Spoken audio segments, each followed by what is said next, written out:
સુરતમાં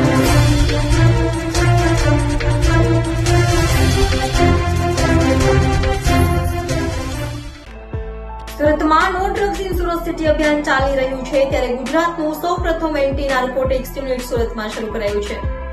ગૃહ રાજ્યમંત્રી હર્ષ સંઘવીના હસ્તે યુનિટ 1નું ઉદ્ઘાટન કરાયું હતું.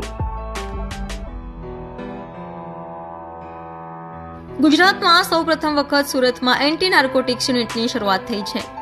ગુજરાત રાજ્યના ગૃહમંત્રી હર્ષ સંઘવીના વરદ હસ્તે યુનિટ 1નું ઉદ્ઘાટન કરાયું હતું.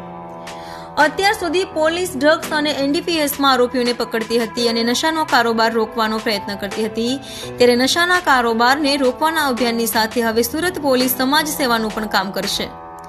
ડ્રગ્સના બંધાણીઓને લત છોડાવવા માટે પોલીસ પ્રયત્ન કરશે. એન્ટી નાર્કોટિક્સ યુનિટ 1ની સુરત ખાતેથી શરૂઆત કરાઈ છે. એન્ટી નાર્કોટિક્સ યુનિટ એક પ્રકારનું પોલીસ સંચાલિત ડ્રગ્સ સામેનું રિહેબ સેન્ટર બનશે. સેન્ટરમાં આવનાર ડ્રગ્સ બંધાણીની પોલીસ સંપૂર્ણ રીતે ઓળખ ગુપ્ત રાખશે. તેની સામે કોઈ પણ પ્રકારની કાર્યવાહી કરશે નહીં અને નશાના બંધારણીને નશા દલદલમાંથી બહાર લાવી જીવન સુધારવા મદદરૂપ બનશે. સમગ્ર ગુજરાતમાં પોલીસ દ્વારા સૌપ્રથમ સુરતમાં આ પ્રકારની કામગીરી કરાઈ છે.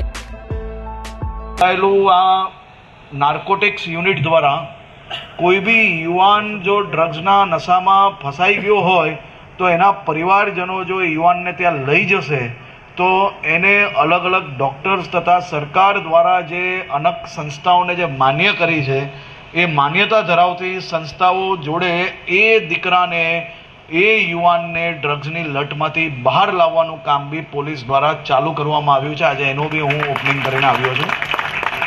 અને આ પ્રયાસ આ રાજ્યનો પહેલો પ્રયાસ છે એ તમારા સૌ માટે સુરત શહેરમાં વેસુ પોલીસ સ્ટેશનમાં ચાલુ કરવામાં આવ્યો છે. આમાં કોઈ બી બાળક કોઈ બી યુવાનને લઈને અગર પરિવારજન જશે તો એને ચિંતા કરવાની જરૂર નથી. એની ઉપર કોઈ બી કેસ કરવામાં નથી આવવાનો કે એનું નામ બી કોઈ બી પ્રકારનું બહાર નહીં પાડવામાં આવે એવી બી વ્યવસ્થા આપણે લોકોએ કરવામાં આવી છે.